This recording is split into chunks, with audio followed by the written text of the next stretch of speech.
প্ৰাথমিক শিক্ষক সন্মিলনী পঞ্চদশ বাৰ্ষিক অধিৱেশন আৰু আজি অধিৱেশনৰ ইতিমধ্যে প্ৰথমৰ কাৰ্যসূচী আৰম্ভ হৈছে আৰু ইতিমধ্যে মুকলি সভা আৰম্ভ হৈছে আৰু ইয়াৰ পিছতে প্ৰতিনিধি সভা আৰু বিষয় বাছনি সভা হ'ব আৰু বিষয় বাছনি সভাত আমি আগত দিনত কেনেধৰণৰ কাৰ্যসূচী গ্ৰহণ কৰিম নিশ্চয় বিস্তৃতভাৱে ইয়াতে আলোচনা কৰা হ'ব। আপোনালোকে জ্ঞাত যে ইতিমধ্যে অসম ৰাজ্যিক প্ৰাথমিক শিক্ষক সন্মিলনীয়ে মুখ্য 5টামান দাবীৰ ওপৰত ইতিমধ্যে আমি কিছু আন্দোলন কাৰ্যসূচী ঘোষণা কৰিছিলো, আন্দোলন কৰি আহিছিলো আৰু ইতিমধ্যে আমাৰ কিছু দফা চৰকাৰে যদিও তেওঁলোকে পালন কৰিম বুলি আমাক ঘোষণা কৰিছে, আজিলৈকে কোনো ধৰণৰ তাৰ ব্যৱস্থা গ্ৰহণ কৰা নাই। বিশেষকৈ প্ৰধান শিক্ষকৰ পদৰ ক্ষেত্ৰত যোৱা জুলাই মাহতে তেওঁলোকে কেবিনেটে সিদ্ধান্ত গ্ৰহণ কৰা বুলি ইতিমধ্যে প্ৰচাৰ মাধ্যমৰ যোগে জানিব পাৰিছো আৰু কেবিনেটত এই সিদ্ধান্ত গ্ৰহণ কৰিছে যে অসমৰ প্ৰাথমিক বিদ্যালয়সমূহত প্ৰধান শিক্ষকৰ পদ প্ৰদান কৰা হ'ব। কিন্তু আমি এতিয়ালৈকে গম পাইছো যে এতিয়ালৈকে যিহেতু ৰাজপত্ৰ কোনো প্ৰকাশ কৰা হোৱা নাই আৰু সেই একেটা কথাৰ ওপৰতে যোৱা কেইদিনমান আগতে মুখ্যমন্ত্ৰী ডাঙৰীয়াই কৈছে যে যিবিলাক বিদ্যালয়ত 100জন বা 150জন ছাত্ৰ ছাত্ৰী থাকে সেইসমূহ বিদ্যালয়তে প্ৰধান শিক্ষকৰ পদ সৃষ্টি কৰা হ'ব বুলি কৈছে। আচলতে আমি খুব হাস্যকৰ বুলি অনুভৱ কৰিছো যে সংখ্যা ভিত্তিক কৰবাত কিবা প্ৰধান শিক্ষক দিব পাৰে নেকি।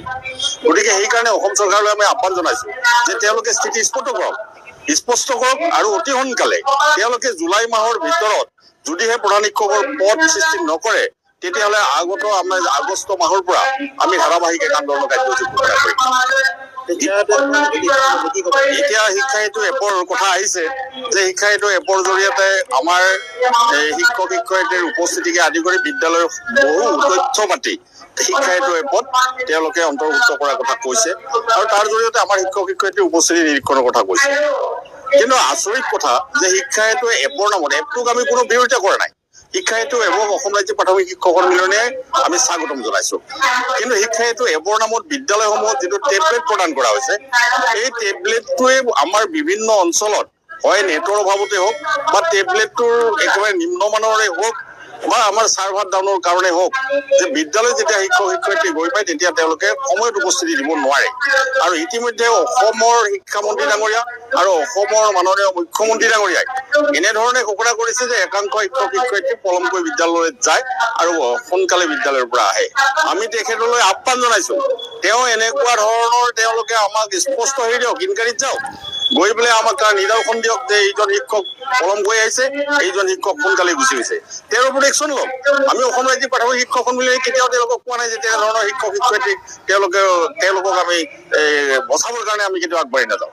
কিন্তু মুখ্যমন্ত্ৰী ডাঙৰীয়াই যেনে ধৰণৰ ভাষ্য ৰাখিছে তেওঁলোকে সতৰ্ক হওক যে আমাক তেওঁলোকে কৈছে যে ইতিমধ্যে তেওঁলোকে শিক্ষা হেতু এপৰ আলম লৈ তেওঁলোকে এনেধৰণৰ বক্তব্য প্ৰদান কৰিছে মুখ্যমন্ত্ৰী ডাঙৰীয়াই কেইদিনমান আগতে যে আমাৰ একাংশ শিক্ষক শিক্ষয়িত্ৰীয়ে তেখেতসকলক তেখেতৰ দলক যোৱা লোকসভা নিৰ্বাচনত ভোট প্ৰদান কৰা নাই। কি হাস্যকৰ কথা।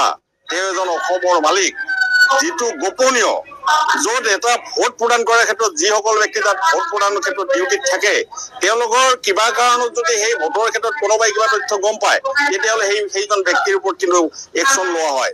কিন্তু অসমৰ মাননীয় মুখ্যমন্ত্ৰী ডাঙৰীয়াই কেনেকৈ জানিব পাৰিলে যে 30% শিক্ষক শিক্ষয়িত্ৰীয়ে ভোট প্ৰদান কৰা নাই।